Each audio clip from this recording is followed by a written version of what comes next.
va poursuivre ce que j'ai essayé de vous partager sur le rôle du DRH avec Diane de Perroy, directrice générale d'AXA Santé Collective, que je vous remercie d'accueillir, avec Jean-Charles Samulian, fondateur et CEO de Alan, et avec Séverine Grosjean, qui est la DRH du groupe Target.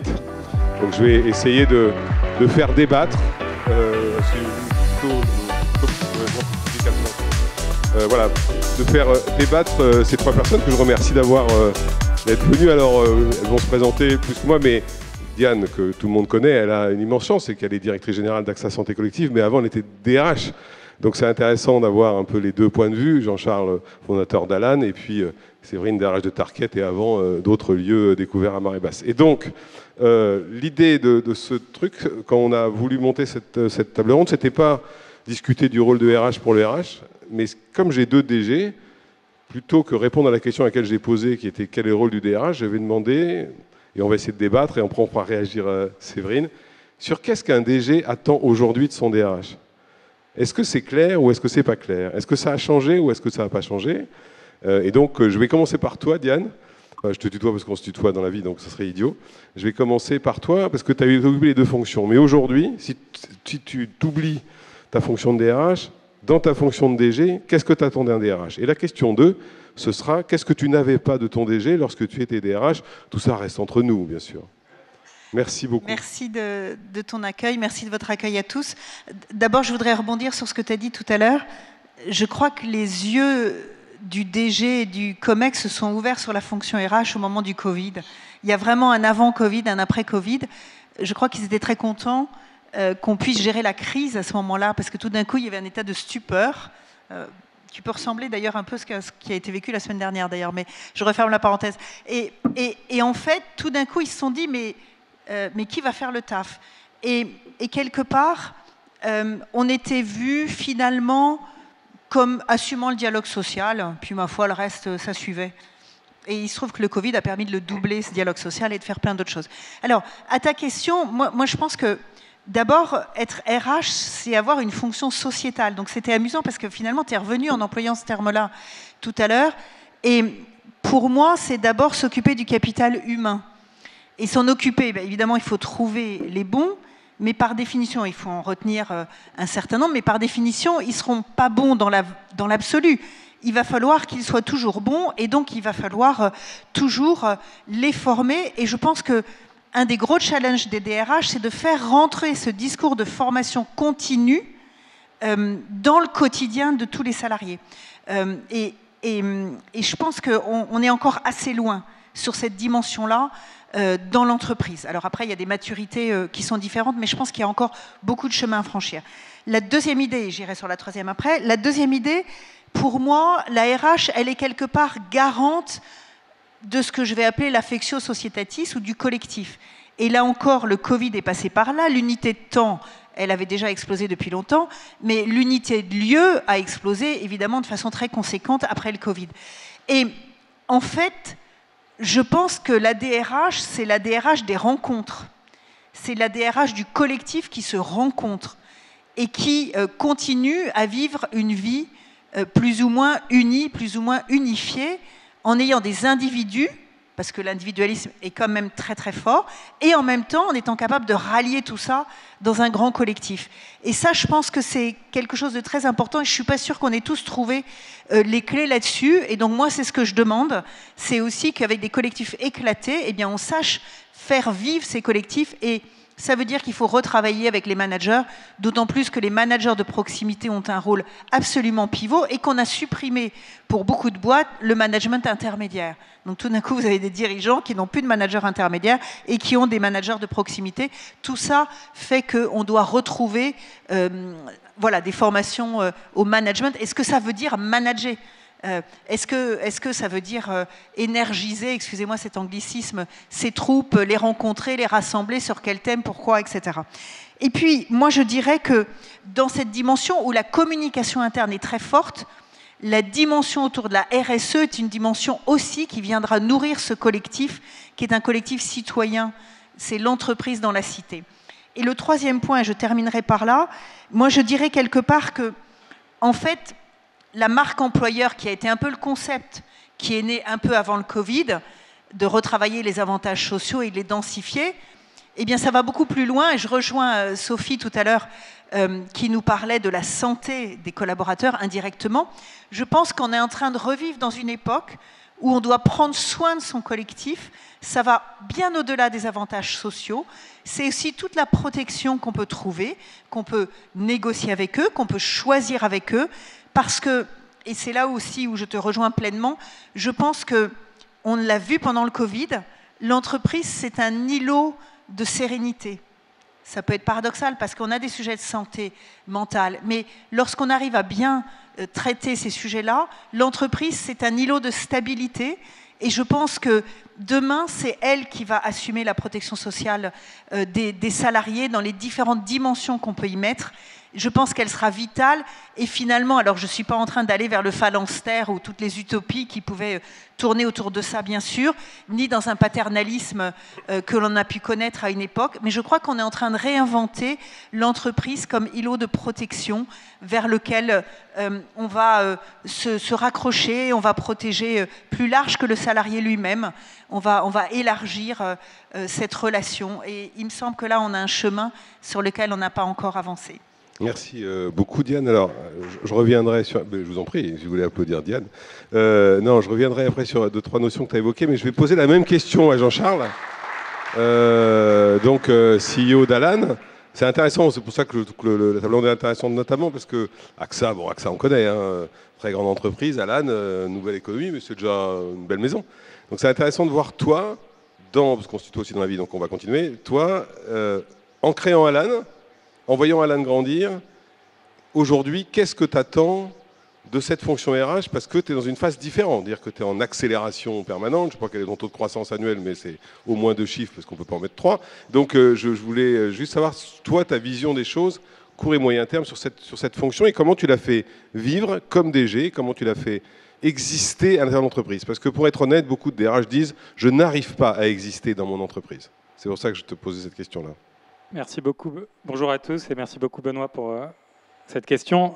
En effet, nous, chez Alan, depuis le début, on juge que la fonction People ou RH est clé à ce qu'on veut faire parce qu'une entreprise, c'est la multiplication de ses talents et donc c'est comment on attire les talents dont on a besoin et comment ensuite on les laisse s'épanouir au maximum pour qu'ils prennent les meilleures décisions et qu'ils arrivent à faire grandir la boîte. Et du coup, une fois qu'on prend cette hypothèse-là, le rôle pour moi de la fonction RH, il est charnière dans la société et il a toujours été. Après, le niveau de complexité augmente, mais j'attends, alors il y a bien sûr tout l'aspect collectif, mais j'attends que ma fonction RH m'aide et travaille main dans la main avec moi à traduire notre vision de ce qu'est la culture d'entreprise. Et nous, par exemple, c'est la responsabilité distribuée, c'est la transparence radicale, et la traduisent dans les opérations de tous les jours. Et donc c'est un vrai partenaire qui doit donner un outil concret sur les visions qu'on peut avoir de comment on veut gérer et organiser l'entreprise. Et donc pour moi, c'est un partenaire de la vie de tous les jours, on travaille vraiment quotidiennement là-dessus. Ça doit être ensuite un business partner. Et dans le sens où moi j'attends de la fonction RH qu'ils comprennent et qu'ils l'anticipent, comme tu le disais, qu'il ou elle anticipe, où est-ce qu'on va en tant que business, quels sont nos besoins, quelles sont la typologie de chacun des métiers de l'entreprise. Parce qu'on parle de marque employeur au singulier, mais en fait, c'est des marques employeurs. C'est autant de marques employeurs qu'on a de métiers dans l'entreprise. Et du coup, on ne peut pas bien gérer ça si on ne comprend pas tous ces métiers-là, si on ne comprend pas comment ces métiers-là vont être impactés par les transformations technologiques qu'on vit, si on ne comprend pas comment les besoins de l'entreprise évoluent par rapport à ces métiers, qu'est-ce qui rend l'entreprise attractive dans ces métiers. Et donc, le rôle, pour moi, du DRH, c'est d'être très proche du business, et c'est pour ça que j'apprécie beaucoup, et ce n'est pas la seule typologie, mais ceux qui sont passés par le business, parce que ça leur aide à comprendre quels sont les enjeux qu'un leader, qu'un manager peut avoir, et j'adore ces allers-retours qui peuvent exister. En tout cas, la personne que tu connais, Paul, qui gère la fonction RH chez nous, est là depuis le tout début de la boîte, donc il est là depuis 2016. Il est sur des rôles qui n'étaient pas des fonctions people, mais il a grandi, il a construit la culture avec nous, il a construit une grosse partie de l'entreprise, et ça lui donne une légitimité dans l'exécution, et ça, c'est extrêmement important. Donc, si je reprends d'abord, il y a le collectif humain, il y a les talents, et après, il y a le partenariat avec le business. Et après, il y a, moi, ce que j'attends, c'est que la fonction RH étant tellement au service des autres que parfois elle oublie d'être au service d'elle-même. Et un vrai point sur lequel je travaille et auquel on alloue des ressources chez nous, chez Alan, et des ressources, ce qu'on appelle produits d'innovation, de développeurs, etc., c'est que donner des outils et construire des outils à la fonction RH pour qu'elle se construise. Et donc, ce que j'attends de mon leader dans la fonction RH, c'est qu'il réfléchisse à ses besoins, qu'il ait une vision très dynamique de comment je construis une plateforme qui m'aide à mieux interagir avec les salariés, qui m'aide à mieux penser le partage du capital avec 100% des salariés, qui m'aide à mieux partager nos outils à mieux construire nos outils de partage de capital, à donner plus de transparence aux salariés, qui m'aide à piloter les carrières, qui m'aide à avoir une discussion sociale dans l'entreprise en transparence totale. Et tout ça, il faut réfléchir en termes de plateforme et d'outils. Et ça, c'est souvent, les DRH n'ont pas le temps de faire ça. Et donc, je pense que c'est le rôle du DG de laisser cette place et de donner les ressources à l'équipe People pour qu'ils puissent le faire et de le travailler ensemble avec une véritable vision produit.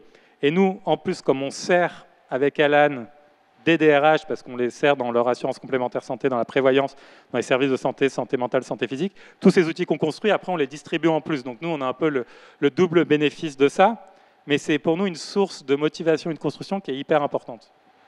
Merci beaucoup. Et donc, avant de revenir vers vous, je vais demander à Séverine, qui est DRH, quand tu entends ça, tout ce qui vient d'être évoqué, à la fois par Diane et par Jean-Charles, est-ce que ça... En fait, j'ai deux questions. Est-ce que ça renvoie à ta réalité, non pas d'expérience de DRH, pas forcément dans la boîte actuelle, toujours un peu délicat. Et la deuxième chose, si tu devais poser une question à un DG en disant « mais laissez-nous faire ça, ne nous empêchez pas de faire ça », tu choisirais quoi? Parce que c'est curieux, moi j'ai observé juste je termine, que lorsqu'un DG change, dans 80% des cas, le DRH change l'année suivante. Et pourtant, il y a encore des gens qui s'interrogent sur le lien entre le DRH et le DG. Donc, c'est une espèce de grand paradoxe, en fait. Voilà, donc mes deux questions, c'est un, t'entends ça résonne comment dans ta vie professionnelle de DRH pro?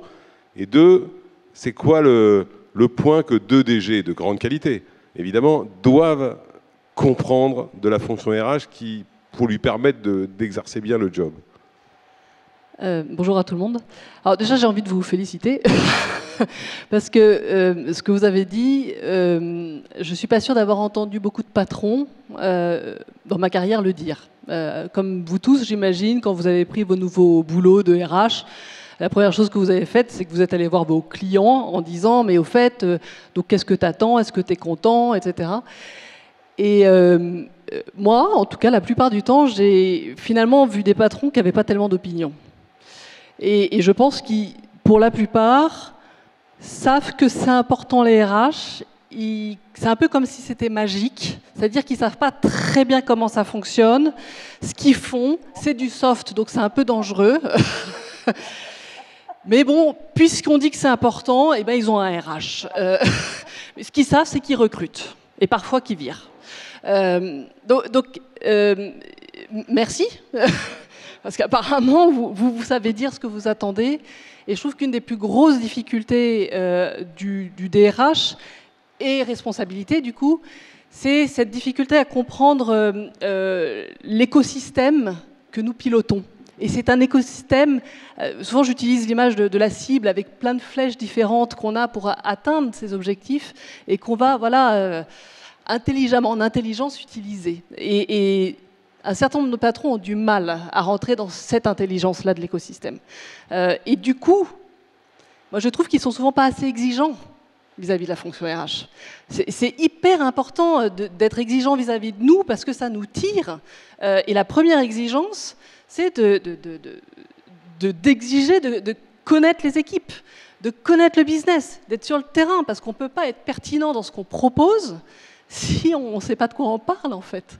Donc voilà, c'est une des réactions que j'ai. Et pour répondre à ta deuxième question, moi, j'aurais tendance à dire, je crois beaucoup au faire avec et à partir des gens. Beaucoup. Ça demande du temps. Parce que le top-down, c'est beaucoup plus rapide en apparence. Et je crois que c'est ça que j'aurais tendance à demander à un patron. C'est fais le pari des équipes, de leur intelligence, et donne-moi le temps d'aller construire avec eux la solution qui correspondra à l'entreprise. Voilà. Alors, on va rebondir là-dessus. Diane, avec une double question. D'abord, est-ce que la contrainte de temps que j'ai évoquée tout à l'heure et que ça vient d'évoquer, pour un DG, c'est une contrainte telle que même s'il comprend intellectuellement, évidemment, ce que tu viens d'expliquer, il ne peut pas. Deux, ayant été DRH, est-ce que ça change, à ton avis, ta manière d'être DG ? Indéniablement, oui. Eh ben, dis-nous pourquoi. Alors. Non, juste... en fait, pour moi, le RH, moi je l'appelle comme ça, en fait, je l'appelle le business partners. Donc, pardonnez-moi l'anglicisme, mais en fait, où il est partenaire du business, et il a appris à connaître les métiers dans le business, où il ne peut pas exercer son métier. Et c'est vrai que, bon, moi j'ai un peu roulé ma bosse dans cet univers-là, donc j'ai fait plein de métiers, et j'ai fait plein de boîtes d'assurance, et du coup, quand on connaît le métier, je pense que c'est une vraie aide, et c'est un accélérateur. Et en même temps, moi, les RH, j'allais dire en dessous de ma DRH, on leur affecte des secteurs et ils doivent baigner dans le secteur, ils sont logés avec le secteur, enfin, ils sont avec. Et ça, je pense que c'est vital. Et donc, en fait, je pense qu'en ayant été DRH, j'ai apprivoisé beaucoup plus cette fonction RH comme business partner. La seule condition, c'est il faut connaître les métiers, il faut comprendre les métiers, il faut affecter des métiers aux équipes RH pour qu'elles soient complètement imbibées et qu'elles connaissent. Parce que, en fait, le collectif, il est de plus en plus dur à gérer. Je pense qu'on a des transitions... en RH, le Covid a été extraordinaire comme accélérateur de la connaissance de la fonction. Et en fait, maintenant, on a la transition environnementale, qui est juste un sujet magique. Alors après, il faut le décliner en fonction des secteurs économiques dans lesquels on s'exprime. Et il y a cette transition numérique, qui est sans doute plus immédiatement en connexion d'un questionnement sur l'évolution du capital humain, mais ne négligeons pas la transition environnementale et les attentes de nos salariés en la matière. Et je pense que ça, c'est deux accélérateurs de nature différente. Et puis, peut-être le dernier sujet, c'est que je trouve que quand on connaît les métiers, je trouve qu'on a un dialogue social très, très ancré et beaucoup plus efficace et beaucoup plus rapide, beaucoup plus partenarial. Et ce dialogue social, il est juste vital. Et on doit aussi travailler à avoir des partenaires côté organisation syndicale avec lesquels on peut aussi faire avancer l'entreprise et emmener les collectifs. Voilà ce que je pouvais te dire. Merci beaucoup. Et du coup, Jean-Charles, Diane a parlé de deux éléments de rupture très forts. Le troisième, c'est l'AI, évidemment. Il y a toute une école qui dit que plus on met de technologie, plus la dimension humaine ressort. Toi qui es alors à la fois nativement de cette économie-là, puis comme ça a été rappelé tout à l'heure, tu es un représentant indirect de Mistral AI. Quelle dimension sur tout ce que tu as exposé, l'AI viendrait apporter ou créerait une dimension humaine de nouveaux genres? C'est une question qui est extrêmement importante et que je vais connecter à l'interrogation de Séverine aussi.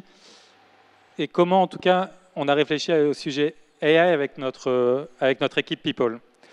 On est en effet assez en avance de phase, nous, chez Alan, parce que ça fait un peu plus de 2 ans qu'on travaille. L'idée de Mistral est née il y a déjà plus de 2 ans, donc avant que ChatGPT existe, et le temps qu'on rencontre Arthur, Guillaume et Timothée, ça nous a pris un peu de temps pour cofonder Mistral, mais il y a 1 an. Mais on réfléchit à cette transformation depuis très longtemps et comment elle va percoler partout dans l'entreprise et partout chez Alan et hors de l'entreprise et dans la société, bien sûr. D'où l'importance d'avoir un champion européen qui construit des modèles. Et un des points, c'est que j'ai vraiment poussé notre équipe People à créer des outils très tôt et à leur laisser le temps de les créer avec de l'accompagnement. Et du coup, on a eu un peu ce top-down et ce bottom-up. Le top-down était ce que je vous demande et ce que je vais vous demander, c'est à chaque fois que je fais un one-on-one avec mon Chief People Officer, je vais te demander comment tu as utilisé l'IA les 3 dernières semaines et comment c'est différent et plus que la fois d'avant. Donc ça, c'était un peu top-down pour mettre un peu de pression. Mais en revanche, sur la manière et les outils, donner beaucoup de flexibilité. C'est toi qui connais mieux ton métier que nous. C'est toi qui connais mieux tes problématiques. Mon job, et avec Charles, mon cofondateur, c'est de t'aider à créer l'infrastructure. Et donc, comment on fait que c'est très facile pour toi d'expérimenter? Comment on fait en sorte que tu aies des outils où tu n'as pas besoin de savoir coder pour tester des choses, etc. Et donc, on a créé toute une plateforme interne pour aider notre fonction People à se transformer. Et en faisant ça avec la fonction People, on l'a fait avec toutes les fonctions pour montrer que tout le monde pouvait se transformer. Et après, on a eu ce débat, et tu le mentionnais dans ton introduction au début, d'avoir des discussions claires avec tout le monde dans l'équipe sur comment on pensait que ça allait transformer les métiers. Mais en approchant une vision assez long-termiste, et on parle beaucoup chez Alan du paradoxe de Jevons, on en a déjà parlé, qui était pendant la révolution industrielle, la première révolution industrielle, on a inventé la machine à vapeur, et la machine à vapeur consommait 67% moins de charbon pour la même tâche. Et du coup, les gens se sont dit, on va consommer moins de charbon. On a consommé 1000 fois plus de charbon, parce qu'en faisant tomber le coût des tâches, on a produit beaucoup plus. Et on a tendance à penser que c'est vraiment ça qui va se passer pour l'entreprise. Oui, une grande partie de notre service client va être automatisée par de l'intelligence artificielle, mais à la fois, tout ce qu'on est en train de faire en intelligence artificielle fait que, en effet, Alan va faire une croissance entre 40 et 70% cette année. Et en fait, on va avoir des besoins qui sont énormes en ressources. Donc, on ne va pas se séparer de gens, on va juste donner plus de responsabilités aux gens, on va les former à avoir plus de responsabilités, on va les former à savoir utiliser des agents. Et Paul mentionnait les agents, mais on peut déjà créer des premières versions d'agents. Et donc, on forme les équipes. Et ça, on le fait pour tous les métiers. Et donc, le travail avec la fonction People, c'est de se dire comment on a une vision, et ça, c'est une des valeurs de notre culture, d'optimisme méthodique. Donc, optimisme sur on va transformer le monde pour le mieux, méthodique sur comment on se met en place dans l'exécution chaque jour pour que chacune des fonctions se transforme, que chacune des fonctions se repense et que chacune des fonctions adopte les nouveaux outils. Et donc, notre fonction RH a créé plein d'outils pour que, en effet, les équipes n'aient plus besoin de poser des questions RH, mais des réponses automatiques, d'automatisation de plein de leurs tâches, d'aide sur le légal, etc. Et donc, ils prennent des gains d'efficacité qui sont peut-être entre 20 et 30% depuis un an, mais qui réutilisent pas pour réduire la taille de l'équipe, mais pour passer plus de temps de qualité avec le collectif, pour mieux recruter, etc. Et donc, c'est vraiment cette réallocation de la productivité qui est hyper importante. Notre fonction commerciale, en un an, ils ont gagné entre 20 et 40% aussi selon les équipes de productivité. C'est 45 minutes par meeting. Donc, en fait, qu'est-ce qu'on fait de tout ça? Comment on l'utilise? Et là, la fonction RH est au cœur. Et ce qui était intéressant, et pour finir, c'est comment faire sauter les verrous et les peurs. Un des points qu'on a entendu, c'était « mais je ne sais pas faire, moi je ne suis pas un technologiste, c'est l'équipe software qui doit s'occuper ». Et en fait, là, c'est notre job, et c'est le job des leaders, ou de trouver des champions dans la fonction RH, de faire tomber ces mythes et de rendre l'utilisation de ces outils plus facile que de ne pas le faire. Et donc, c'est là où il y a un partenariat, c'est là où je pense qu'il doit y avoir une demande aussi des équipes, quelles que soient les fonctions, qu'on les aide dans cette transformation et qu'on fasse sauter ces barrières et ces verrous intellectuels. Merci beaucoup. Il nous reste très peu de temps, mais Séverine, je voulais que tu... J'ai posé la même question aux trois pour finir. C'est une vieille technique qu'on m'a appris. C'est en fait si tu avais un moyen fondamental à demander à une DG pour accélérer tout ce qui vient d'être évoqué, ce serait quoi? De pouvoir travailler sur le management. Je pense que là, on a parlé d'une fonction RH superwoman. Là. Les sujets à porter par la RH sont absolument énormes et ne peuvent pas être portés exclusivement par la fonction RH. Et en plus, on est dans une société où je crois que de plus en plus, il va falloir qu'on remette la responsabilité au niveau du management local, si on veut de l'engagement, si on veut de l'ownership. Et je crois que voilà, le moyen, c'est donner le moyen aux RH de vraiment former les managers et les utiliser comme levier de la transformation. Ce n'est pas les RH qui transforment, c'est les managers. Alors du coup, Diane, ça m'envoie une autre question, parce qu'il y a une pression énorme et ça renvoie à l'autonomie, qui est de dire déhiérarchisons. Arrêtons d'avoir des chefs et des sous-chefs à tous les étages. Ça veut devenir que d'en haut. Il n'y a pas d'autre solution. Là, ce n'est pas du bottom-up, ça vient d'en haut. Comment tu réagis à ça? Parce qu'on voit que la pression est de plus en plus forte, partout dans toutes les organisations. Et pour bien connaître le milieu de l'assurance, ce n'est pas le milieu où ça va être le plus simple. Comment est-ce que tu réagis à ça, toi? Alors, nous clairement, nous, on a rescanné absolument tous les organigrammes. Et on s'est dit, alors ça, c'est vraiment une réflexion post-Covid, hein. On s'est dit, mais finalement, pendant le Covid, on a traversé la chaîne hiérarchique. Parce qu'on avait besoin du manager de proximité, parce que c'était lui qui devait gérer tout ce qui pouvait arriver. Et Dieu sait s'il y avait des choses qui pouvaient arriver, qui pouvaient être graves. Et notamment tous les sujets liés autour de la santé mentale. Et du coup, il y a un job vraiment fort de se dire, mais finalement, quelle est la finalité de ce niveau managérial-là? Est-ce que je peux m'en passer? Est-ce que je ne peux pas m'en passer? Comment je remonte? Comment je travaille les délégations? Comment je les descends? Comment j'applique mon principe de subsidiarité? Et pour ça, il faut connaître les jobs. Il faut vraiment identifier véritablement la valeur ajoutée de chacun des jobs dans la hiérarchie, mais aussi sur le terrain. Et donc Jean-Charles, dernier point, comme tu es en scale-up, tu fais des croissances de 40 à 70. Moi j'aime bien le côté, on se parle 40 ou 70, on verra bien. Il y en a qui sont entre 1 et 2, toi tu es 40-70. Comment tu fais, parce que tu grandis, tu as de plus en plus de monde, pour te prémunir de la dérive, il faut être honnête, qu'ont connu les grandes entreprises, de se surhiérarchiser, de se surcomplexifier, ce qui fait que les gens ne savaient plus ce qu'ils faisaient? Je pense que la réponse c'est culture, culture, culture. Et nous c'était la définition. Ah, mon micro ne marche plus. Merci. Culture d'entreprise très bien définie, très claire, qui noue une culture de la responsabilité distribuée, donc qui pousse la responsabilité de manière fractale aux gens les plus proches de la décision. Pour que ça marche, c'est transparence radicale, donc casser tous les silos d'information dans une boîte et pousser la transparence radicale à l'absolu. Et ça, Alan, on l'a poussé un peu à sa limite et ça marche très bien pour nous. Et donc, c'est cette combinaison de responsabiliser, donner le pouvoir de prendre des décisions et du risque, de transparence radicale, mais du coup, le rôle des leaders, c'est de donner du contexte pour que les gens prennent des décisions. Et donc, c'est de passer d'une culture du contrôle à une culture du contexte et de passer beaucoup de temps et plus qu'on ne pense qu'il faut à donner du contexte. Et après, c'est le recrutement, être très strict sur qui on recrute et comment pour qu'il fonctionne bien dans ce système. Bon, merci beaucoup. On aurait des milliards de trucs à faire, mais merci d'applaudir ces trois intervenants. J'ai trouvé ça passionnant. Merci.